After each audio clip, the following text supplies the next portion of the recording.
أعوذ بالله من الشيطان الرجيم. بسم الله الرحمن الرحيم. الحاقة ما الحاقة وما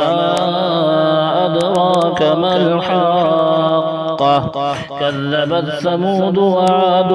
بالقارعة فأما ثمود فأهلكوا بالطاغية وأما عاد فأهلكوا بريح صرصر عاتية سخرها عليهم 7 ليال و8 أيام حسوما فترى القوم فيها صرعى كأنهم أعجاز نخل خاوية فهل ترى لهم من باقية وجاء فرعون ومن قبله والمؤتفكات بالخاطئة فعصوا رسول ربهم فأخذهم أخذة رابية إنا لما طغى الماء حملناكم في الجارية لنجعلها لكم تذكرة وتعيها أذن واعية فإذا نفخ في الصور نفخة واحدة وحملت الأرض والجبال فدكتا دكة واحدة فيومئذ وقعت الواقعة وانشقت السماء فهي يومئذ واهية والملك على أرجائها ويحمل عرش ربك فوقهم يومئذ 8 يومئذ تعرضون لا تخفى منكم خافية فأما من أوتي كتابه بيمينه فيقول هاؤم اقرءوا كتابيه إني ظننت أني ملاق حسابيه فهو في عيشة راضية في جنة عالية قطوفها دانية كلوا واشربوا هنيئا بما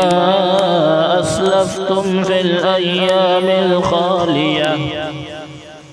وأما من أوتي كتابه بشماله فيقول يا ليتني لم أوت كتابيه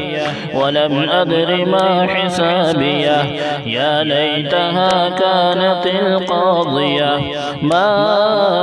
أغنى عني ماليه هلك عني سلطانيه خذوه فغلوه ثم الجحيم صلوه ثم في سلسلة ذرعها 70 ذراعا فاسلكوه إنه كان لا يؤمن بالله العظيم ولا يحض على طعام المسكين فليس له اليوم هاهنا حميم ولا طعام إلا من غسلين لا يأكله إلا الخاطئون فلا أقسم بما تبصرون وما لا تبصرون إنه لقول رسول كريم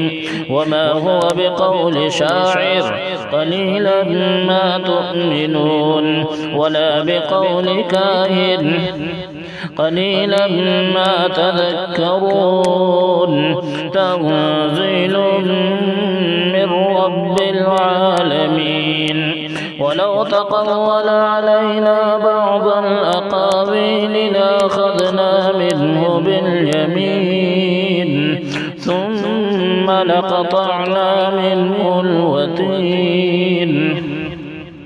فما منكم من أحد عنه حاجزين وإنه لتذكرة للمتقين وإنا لنعلم أن منكم مكذبين وإنه لحسرة على الكافرين وإنه لحق اليقين فسبح باسم ربك العظيم.